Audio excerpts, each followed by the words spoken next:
Today we're joined by Marty Menard. He's the president at Giant Creative and leads a team of about 20 and works with some of the biggest brands out there. The amount of pivoting that happens on an ongoing basis, it's crucial to your success or survival. It's all about finding the nation. That was one of our probably biggest learnings a couple of years ago. And how are you guys using AI right now? Okay. Hey guys, welcome back to the show. Today we're joined by Marty Menard. He's the president at Giant Creative and leads a team of about 20 and works with some of the biggest brands out there to scale their marketing efforts. Marty, welcome to the show. Happy to be here, Matt. Thanks. Awesome, man. Can you just give us a bit of, a walkthrough of your background and your role at Giant Creative? Oh my goodness, how much time do we have? As everyone can see who's watching it, it used to be salt and pepper. It's just salt now, Matt. So clearly my background is extensive. At heart, I am a sales and business development person. I've been running companies. I'm an entrepreneur who's built companies, but my role is always revenue, sales, and client success management. That's my forte. And I've been doing that through a variety of my own companies in the past and been in the marketing agency space, working for others and now myself over the last decade. Giant Creative is really, a vision of myself and my business partners to create a marketing agency that we're in a small town. We're in London, Ontario, which is, 2 hours down the road from Toronto. And we wanted to be able to compete with those agencies, but do it from London, which wasn't always an easy task. We started with 4 of us, and we just grew exponentially. And we're just about to approach our 5th year anniversary. And as you talked about, we're really proud to have people like McDonald's Canada, McDonald's Australia, Dainty Foods and Dainty Rice, a big, huge Canadian rice brand, among many others as our clients. And last year we won a Canadian Marketing Award, beat out 2 global agencies for our gold. And that was really what we set out to do, is try to stay lean and mean and produce really good work and be successful, but be able to offer it, at the London, Ontario prices and not the Toronto prices. And 5 years in the industry and you're signing some of the biggest brands out there. How do you do that as a young agency signing a client like McDonald's? Okay, I think the emphasis on young agency, old man. So I think that when we started our agency, I was asked to partner with my current partner, Andrew, and he had this small production house as an agency and a lot of video production, photography production, a little bit of web. But he knew he saw all this opportunity for he's creating this great content, but it's not going anywhere. And I actually had hired him when I was at another agency, and that was kind of the impetus for growing. But the secret sauce really wasn't that, in the beginning that we were better or special. It was the fact that I've been around a long time, and I have a very large network, and I was already in the sort of some of the franchise space with the last agency. I'm really good. I love networking. I love what I do for a living. I love working with people. I love developing good relationships. I don't want to sit in an office at my desk all day. I want to be out shaking hands and that kind of thing. So over the years, I'm like, no surprise, I'm 56 and I've built up a pretty good network. So I was able to leverage those and then start having conversations. And then you combine that with, the desire to close business and you can sometimes get some good things done. Very cool. And obviously, when you're in those first few years, normally a lot of things changes in business as you figure it out, you pivot a lot. Like, what is that origin story or that transition been through the 5 years at Giant Creative for you? Matt, that's such a crazy question because you're absolutely right. The amount of pivoting that happens on an ongoing basis, it's crucial to your success or survival because you come in with this vision, as I just said. So Andrew he was creating this great content, working with some decent local brands, knew me because I had hired him for a national brand to do some work and for my other agency. And he saw this opportunity. Like he's very motivated entrepreneur himself. How do we grow? Do you want to partner? Come on, we can do this. So then you just start doing that sort of, you close some business, use that money to hire somebody. You close some more business, hire more people, and you play that game for a while. And then that only gets you so far because that's only scalable because we talked about earlier, as liabilities, as revenue grows, liabilities grow and you have to manage that too, right? So you have to be flexible and you have to be versatile and you have to see the writing on the wall and be able to pivot and transition. And we did a lot of that. In the first 2 years, I'd say it was nothing but growing pains, making, for every success, we made two or three big mistakes. And you kind of learn from those, which is things like hiring unnecessarily, not having a great hiring process in the first place. Every time you close business, you need to hire certain people, but when does that stop? So you can start seeing that the margins grow, because as we've talked about, margins are like restaurants, they're tight. So you really need to manage that sort of thing. And so a couple of years of making a bunch of mistakes and losing some people and learning how to hire better people, you start to figure out, well, where are you making your revenue? Where is your biggest margin? And then you start having to go, okay, well, I can't say yes to this work anymore as much as I wanted, or maybe that price tag is exciting. And you get that sort of like sticker, on a wine bottle or a bottle of booze. That's a pretty sticker. I'll buy that bottle of wine. It's the same thing. You're like, I want this money. But then you start realizing that you're not coming ahead with that, and you can't scale the business, because every time you close something like that, you're recreating it from scratch. And you start saying, well, where you are able to double down, especially the digital side, you start to see opportunities to be able to create a more efficient and scalable sort of business model and set of services. And it's almost like kind of finding a niche. So your fulfillment's somewhat consistent, it sounds like. And then from there, it's easier to scale, your margins can get better, et cetera. What has that niche been, or how has that kind of shifted? Again, for you? 100% correct about it's all about finding the niche. And that was one of probably our biggest learnings a couple of years ago, where we started to realize that everything I just talked about was exciting, but we weren't getting richer. We weren't making more money. We weren't being able to do all the things we wanted to do with our business, because every penny that came in served our needs.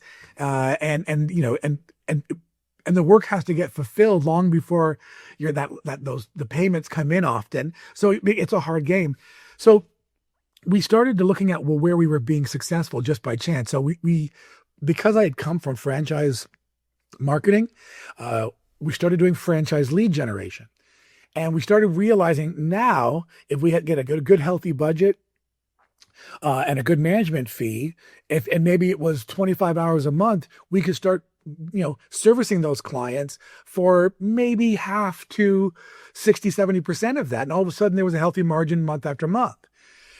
That became a kind of an eye opener. Franchise was not where we wanted to stay. What we discovered was, during that time, and anybody who's listening who owns a marketing agency will know this, clients will come, and in the early days, you say yes to almost anything because you got to keep the lights on, and people just want to get paid on time. So we started doing home services clients, and it was incredible, just a happen chance that all of a sudden we were doing a couple of big roofing companies, an insulation company, and we were starting to learn what was successful for them in that similar space. But you're going to find this funny, Matt. I would work with a large franchise organization, and I still work with many, like McDonald's Canada. The budgets for some of these smaller 1, 2, 3 unit roofing or insulation companies that might have a couple locations, their budgets are much stronger, because in the larger franchise world, sometimes those budgets are predetermined. You don't have that flexibility of getting a chance to prove yourself. As long as I generate a 2 to 4 times, revenue ROI on the ads for my roofing clients or my insulation clients, they'll gladly keep paying. So we started opening the door. Then we were able to do more services, and we were able to charge more. So now we really doubled down on the home services, and we're doing so well there that we're giving a product talk a couple of weeks from now at the Canadian Roofing Expo, where we're going to talk about our accelerator program. And it's really grown. That's all happened within the last 12 to 18 months. So that niche has really been a game changer for us. Love it. And then how are you guys growing within that niche? And what's your acquisition strategy to keep finding more of those home service companies? Yeah, it's a great question. And we've been talking a lot about that. So internally, because in the beginning, again, I'm an old sales dog, and I have a very large network. We've been able to do some really unique things without we have our normal, we do SEO for ourselves like any other good agency.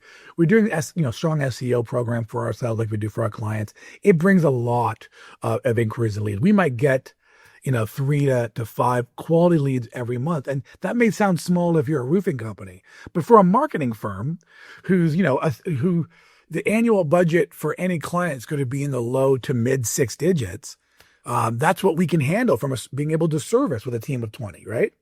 So we're not looking for more than that. If I can close 2 or 3 clients a month, or even 2 clients a month, that's real revenue for us. So our SEO efforts have done a really good job of that. But then what happens is we start being successful, and we've created some lists. We're on some we're doing the expo, you start to network and shake hands. And when I get success, maybe I'm going to share it with some people and say, hey, if you'd like to learn more. And I will do it a little bit organically, not aggressively, because right now we don't need that sales funnel. If I had 40 leads a month, I wouldn't be able to service it. Mm. Yeah. So you can be very relationship based because it's high ticket, at the scale that you're at, you can very much like build relationships with your clients and, use that in order to generate more sales. And that's important. But I will say this is where we're at now. We had targets for the end of 2025 and the end of 2026. And when we reach those targets, and that's basically, a certain level of recurring revenue, that's what subscription marketing is really about. It's going to allow us to be more aggressive on that front. So right now we're building our base, we're building our reputation, and we're building really successful programs in those areas. We're very successful. HVAC, concrete, insulation, and roofing, extremely effective. And as we build those systems and we build those onboarding processes and we build the mechanics of how to be successful and compared to what a lot of digital marketing firms are doing, which is just basically letting the Google and Facebook algorithms do half the job for you.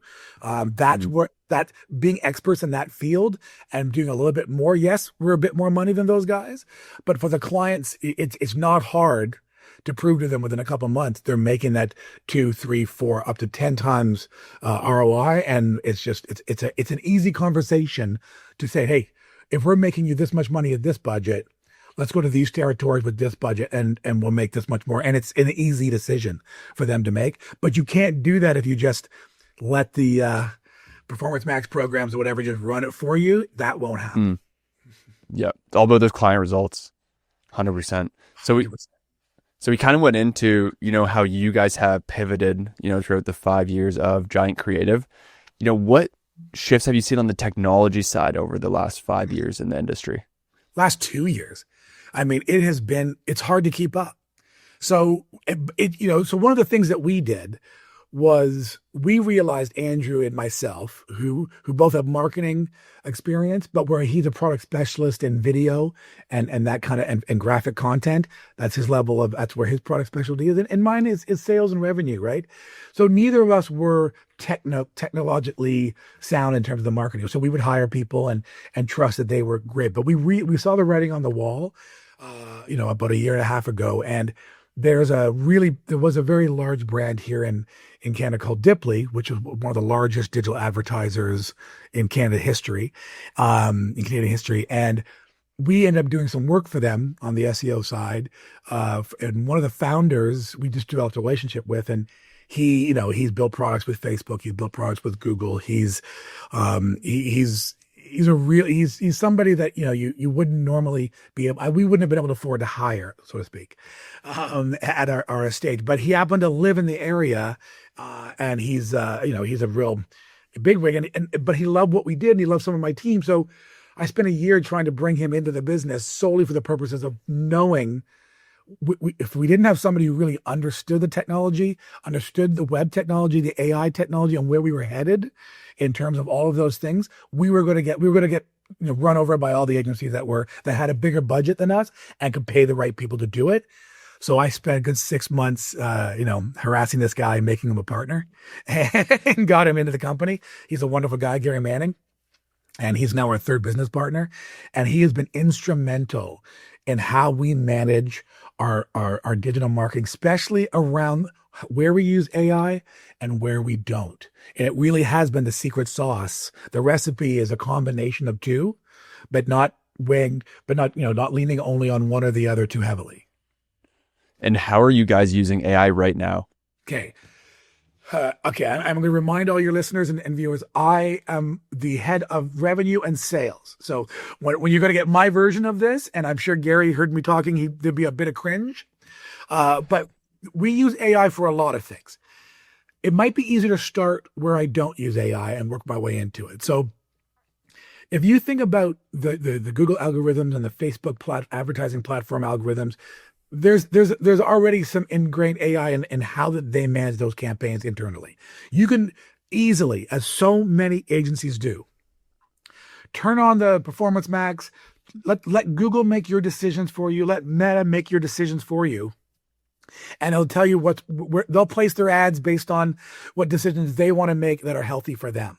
We learned early days that's a mistake because you're leaving money on the table for your client and you're not being strategic. So we have a very, very hands-on, we're in there daily optimizing depending on the level of campaign. And we're optimizing things like, frequency caps. So everyone knows the things like, what remarketing is, right? You type in, I want Columbia boots. And then for the next 2 weeks, all you get is Columbia boots ads. That's a big part of success for a lot of people. So if someone's looking for a furnace repair, or they're starting to kick tires around insulation or a roofing job, they're looking at a variety of people. They're searching, they're clicking on links. Remarketing is your secret sauce. However, budgets are only so big. And if you've got let's make a round number. If you got a $10,000 a year budget and you're servicing a number of areas within the Southwestern Ontario, you have a certain pacing budget that you need to be managing. That's how much you're spending each day and in what territories and so on and so forth. If you just let Google do that, it'll spend your money very poorly, very ineffectively. So we have to be in there. So if you, Matt, clicked on one of my clients' roofing ads or HVAC ads, we're going to service you some remarketing ads. But after the third or fourth time you see them, if you're not engaging anymore, I don't want to waste my money on you. So so we cap our frequency. We do that manually. And then we make sure that gives us another opportunity to talk to somebody else. So that level of precision on just that one thing, there's a whole list of those kinds of items that we feel that's where we get our most strength on. It allows us to every week report back to the client on what we learn and our recommendation and be very agile and responsive. That's one example. Where we use AI, though, where it becomes extremely effective is managing costs. Because one of the hardest things when you've got, I got McDonald's Canada, and I've got Orzek Heating and Cooling, and I've got Koala Insulation, and I got Dainty Rice, and I've got Great Lakes Copper, I've got manufacturing, I've got food products, I've got, QSR restaurants. You think, how much I would spend on copywriting alone, having the multiple different copywriters I would need to write consistent ad copy for there's not one person that can do that. That's where it becomes remarkably effective for you. So that you could we build AI databases per client and per program that we run. And we keep educating them on what they're doing and what we're doing and giving them, pumping in the results, and they spew out the copy that we need for our Facebook ads or our Google ads, for the search ads, whatever those headlines are. It helps take in what would normally be hours in a project manager to manage the copywriter, can be done in seconds. And we can get that up. That is a huge, powerful tool because we're managing, up to 40 campaigns a day, right? And multiple campaigns. And we run campaigns in Canada, digital campaigns in the US, Australia. We're talking to a company about the UK. Like, we're all over. It's a lot to manage. And a copywriter would just kill our margins if we did that. So AI is so effective at taking the data learnings and providing you copy that is relevant to the customer experience and the user experience on the ad so far. That's one way where it's become invaluable to us, as well as creating, it helps us even think what images we're going to use. We do a lot of image work on the AI databases that Gary is a big component of. So there's a lot of ways you can take shortcuts and cut down on I don't need 4 designers. I can have 2 designers. I don't need 6 copywriters. I can have 1 in-house copywriter for final edits. That's where you save your money. 100%. So you guys have a custom trained GPT or custom trained AI for each client, basically, that's like trained on their data. Yeah, that's Gary's and our head of marketing technology, and he's educating his team because our digital teams are our largest team for obvious reasons. And he is the one that has implemented that over the last year.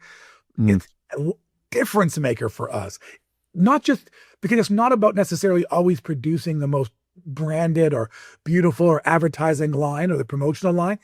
It's always the most effective copy, and it's the quickest. It's really about managing money, because one of the biggest obstacles that agencies have, and everyone in the agency will tell you this, the overhead is crazy. Because if you want good people, you got to pay them. But what clients are willing to pay for XY services is not always matches. It could be very tight, and you're chasing money all the time because that's the nature. Send an invoice due in 30 days. that falls into 45 days, 60 days all the time, especially with bigger clients who were just one of 25 to 50 vendors that they're sending invoices to all day. And we're the marketing firm over here during their franchise lead gen. We don't always get the big attention. So you really need to control costs. I think for any agency out there, AI is one of your biggest friends for controlling your costs and creating those custom GPTs per brand and per service. Deal, just a difference maker. 100%. And like controlling your costs as well as like just increasing the value with no extra cost for your client, right? To them and also to us, because what happens is I can go to a client. So I'll give you a quick story. And this is every client. Anybody who's in sales and revenue will know. And it's always a negotiation. I'm not selling a SaaS product where it's this price. This is your 3 membership tiers. You pick one, which I love that model because it's great because there's no haggling. But in agency life, we have a discovery process for a new web project, and it's a certain, low 5-digit discovery process. Now I know the client's going to be unhappy with the number. So I have to spend time shaving a few bucks off to find that happy medium where, he's going to be happy or she's going to be happy. And this is ongoing. It's really hard to get clients to pay exactly what they should be paying. So if I need to bring that copywriter and that copywriter is going to add 100 hours to the project, most clients aren't just going to go, sure, no problem. So it's really important for us to be able to be effective and successful for them in ways that we can manage their expectation, what they're willing to pay, what we can get across the finish line, and keep our bottom line in the black. Yep. Yeah, 100%. I know you touched on too, like some of the areas that you're not using AI. You said like, for example, Google and managing spend on some of the ads there's always manual inputs. Do you think there's potential to add an AI to like almost integrate with Google and take away that manual work? There's no way that's not coming. There's no way, right? You are definitely asking the person who has the least amount. Whatever my answer is, it's based on my instinct, not on knowledge. There's no way it's not going there, Matt. There's no way. The problem lies in the motivation. We know what Google's motivation is. We know what Meta's motivation. We know how they're going to use AI for themselves. Their motivation is to make more money. Everybody's motivation is to make more money. So for me, or my team, my agency, to trust Google's, going to put my client first is never going to happen. Put my need first, never going to happen. So their AI works for them. That being said, is there an external AI that we can program the way we do our GPTs, our custom GPTs? Is there a way for that to happen where that can then start operating, almost as its own AI presence, whatever that might be? I don't want to say robot or whatever, but it's similar. There's no way that's not coming.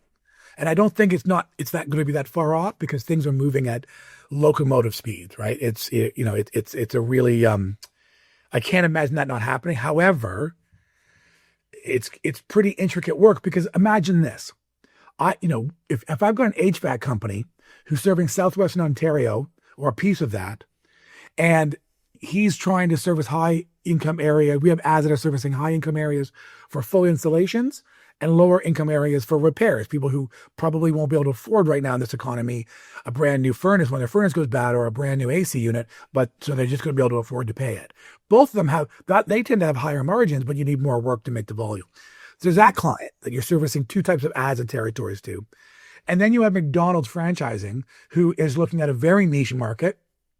Got to have 1.2 mil in liquid cash available to you, and you got to be able to relocate and all these other special needs. And if they want to look at certain demographics and target them only, they want more ethnic, more women because it's been a white person's game for a long time. They're going to have very unique capability, and you go down the list. That's where to me the human element is still so crucial, and it's going to be important for a while longer. But eventually I'd be a fool to say that that's not going to somehow get solved by AI in some way. I just don't know what that is. And what do you think the next 5 years looks like for the marketing space as AI comes in and continues to get more and more intelligent? I think 5 years, 5 months. I think Gary would give you a better answer, but, and I'm sure he'd love to do this podcast, and he's a great guy and a bigger get than I am for you. But I think what we're going to start seeing, and I think Because we are friends with lots of agencies, right? And the old agency business model is done. And those agencies that are sticking to that are the ones that are struggling and they go out of business because it's just impossible to make a living. The smart agencies are doing what we're doing. And I don't know if we talked about this earlier, but we were bigger a year and a half, 2 years ago. And we started streamlining back because AI was one of our ways of being able to do that and being able to use the technology to help us control costs. But I think what we're seeing is that's where AI is still going to be continually an opportunity for agencies to be viable. It's not an easy business to stay afloat unless you're niching and you're keeping your costs down. And I think that's where you're going to see AI double and triple down to support in terms of market. Now, clearly on the advertising side, all the things that we talked about that we have our hands in that we don't want AI to touch right now, AI is already touching it and will continue to touch it. It's going to continue to grow. The bottom line is, from my experience, everything comes down to economics. So it's always about, where's the opportunity for people to be able to make money and need to make money not just to get rich or successful, but just to stay open. And AI is going to help us support that a lot more and more. We're going to see agencies of 2 or 3 senior people, and we're probably already seeing this, and 15 to 20, lower level people, because AI can support them and you're servicing and you're, a $10 million a year in clients, and you can do it with very little overhead because AI is going to help you fulfill that. Right now, I need a lot of experts in my fields.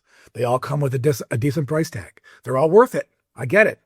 No, even a good paycheck these days doesn't go as far as it used to, but those paychecks, they add up. AI helps me limit those. I think it's going to do that for more agencies all the time. I think you're going to see more smaller agencies with smaller senior staff and more and contractors abroad, which we're already seeing, and more, being able to leverage a more people for this 10 people for the price of 5 kind of scenario in terms of salaries. But that being said, man, we're talking to a client out of the US right now, and I'm not going to say their name because we're just working out the ironing of the details. But they are working and have been working with an agency that's just like I described, where there is a few people at the top, and then all their lower people, the lower end, the junior staff, are using AI and the tools that the algorithms give us, and they're all abroad, and that allows them to be really affordable for this client. But this client is so unhappy with the results, and because they're not getting the love and attention that industry needs. And especially by territory, because all territories aren't created equal. So it's a perfect example of we're not there yet because they're now coming to us because they know what we've done and our reputation. It was a referral from another client. Our reputation is preceding us. So it's still hands on. So as much as we're talking about this, it's not there yet. It's there for some, but there's still a huge contingent of people realizing that that's not a perfect system, and as money gets tighter, people want to make smarter decisions, and smarter is not always cheaper. That being said, it's going in that direction. No one's going to be able to stop that. 100%. And I think you hit the nail on the head, like when you said our guys are going into a niche, because what we've seen on the AI side is that the companies with the most and the best data train the best AI, and that's where everything is going. So if you guys have so much data on home service business advertising and marketing strategy that you then feed into AI, like you guys are just going to clean up in this space, right? from God's ears to your lips to God's ears. Because yes, that's what we're doubling down on right now, and that's where we're seeing huge exponential results. Like, without talking numbers, in the last 12 months, we have almost tripled our retainers because of that process and what Gary has brought in with his team and educated his team on with the custom GPTs and so forth. We're seeing unbelievable growth, and we're barely advertising. Mm-hmm. Wow. So you're right. You're dead on right. And yeah, I want to dig a little bit more into like some of the AI use cases that either you guys are using right now or that you kind of see in the next few months coming out. Stuff. So you guys are using it on the scripting side. Is there anywhere else that you guys have had a lot of success with using AI in your own business? In our business or for our clients? Like in your fulfillment for your clients. Yeah.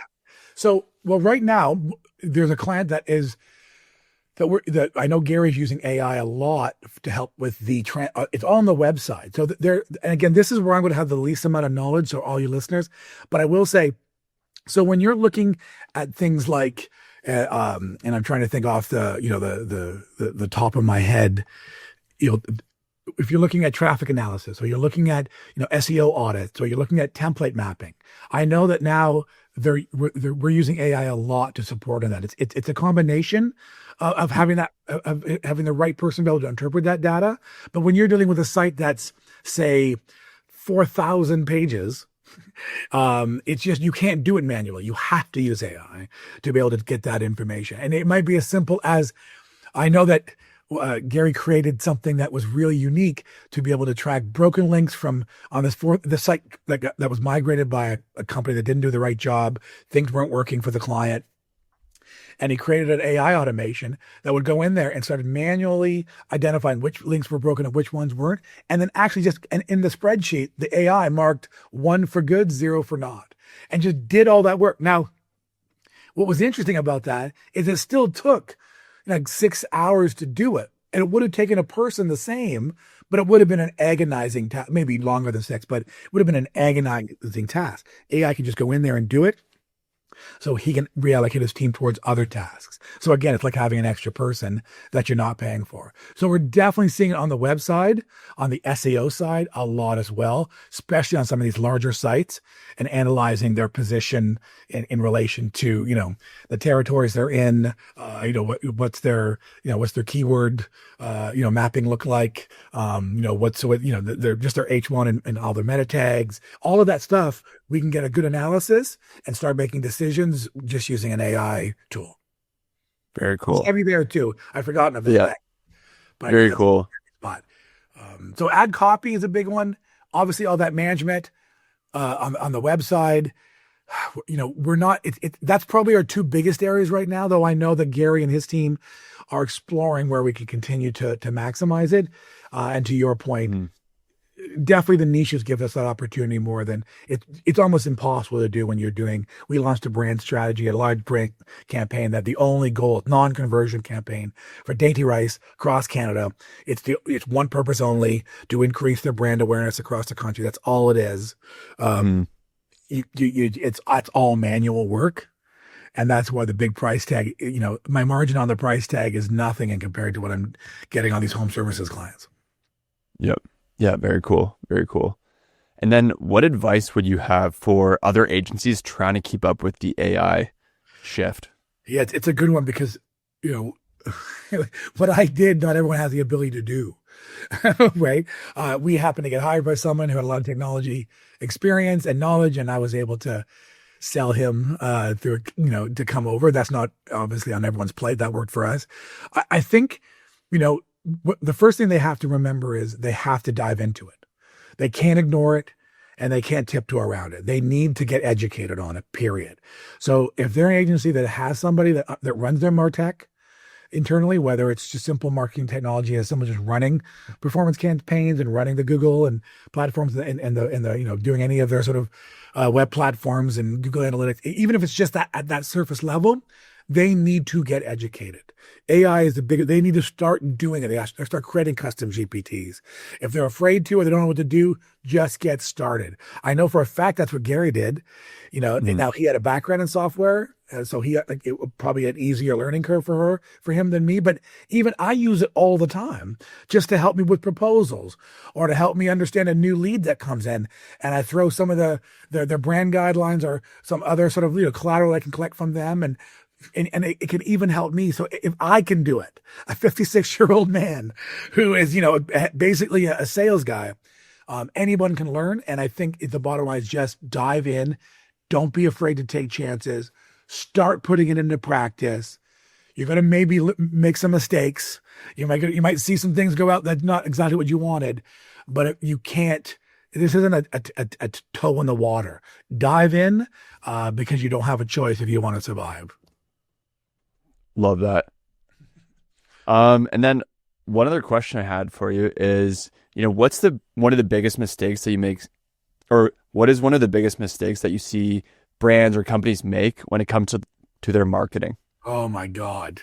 How much time do we have? It's a real challenging question because, everybody makes mistakes on both sides. And that doesn't, obviously mean that they're not doing really well and making good decisions 80% of the time.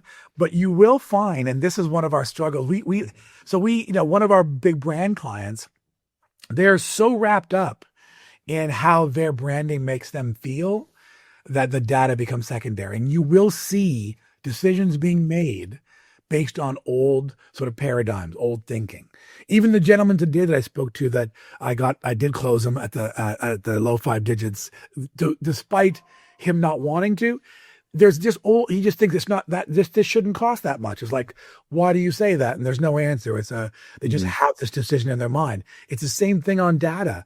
We had a client once tell us, and this is a national brand, right? $40 million a year in sales, servicing both sides of the border. Tell us, in their own words, their head of their marketing, that their website really isn't that important to them. It's just an advertising, it's just like a brochure. And you're like going, please, no. This is like, you're leaving so much money for yourself on the table with that perception. So you do still see that a lot. You still see people who are caught up in the old paradigms that make those mistakes. That's on that branding side, the bigger brand clients. The clients on the digital side, the mistake is often is much more, and again, it comes down to fear or old school thinking. If I tell a client that their minimum budget needs to be $5,000 a month to get the leads they want and be competitive, and usually it's more than that, they're just so that they couldn't possibly perceive that as that's too much. I don't need to spend that money. I'm spending like $800 a day or a month right now. And I'm like, are you getting results? No, but to 5,000, that's crazy. And people just are constantly not willing to understand that you got to spend money to make money. It's a pay to play, format. So for every, I'd say 5, proposals I do, 5 sales meetings I do, 3 or 4 of the minimum things that were too expensive. But everyone who I close makes minimum after a year 4 to 5 times the return on investment on other ads. Minimum. So the biggest mistake is that they even though they'll spend X amount of dollars on this, that, and the other, the marketing budget shouldn't be that big. And we get that from brands the size of McDonald's Canada all the way down to your local roofer. So that's a real big one. And I think anyone who's listening who's an actual brand, don't be afraid to spend money. The more money you spend with the right agency, you'll get your ROI. You spend too little and you're just throwing your money away. That's one of the biggest obstacles we're still up against on a regular basis. And then how does a brand find the right agency? Well, they call Giant Creative, Matt. I think that's a really tough question, because there have been countless times where we've been brought in because the agency that they went with first made all the same promises we did, but didn't deliver. I have this joke I say ad nauseum. If I open my door right now and threw a rock, I'm going to hit a marketing agency. They're everywhere. So it's very challenging for customers to figure that out. It really is. I think brands and organizations have to look at it like, please, when you're doing your due diligence, a lot of them will do their due diligence. They'll do an RFP. They'll do some form of talk to 2 or 3 agencies, get some proposals. You need case studies. You need to be calling their clients. You need to be, don't agree with just the testimonial on the slide. Call their customers, get a feel for who they say they are their customers. Don't ask for permission. Call them. And make sure that you're not evaluating only on price. Because if you're only evaluating on price, you have a 50% chance of wasting your money out the door.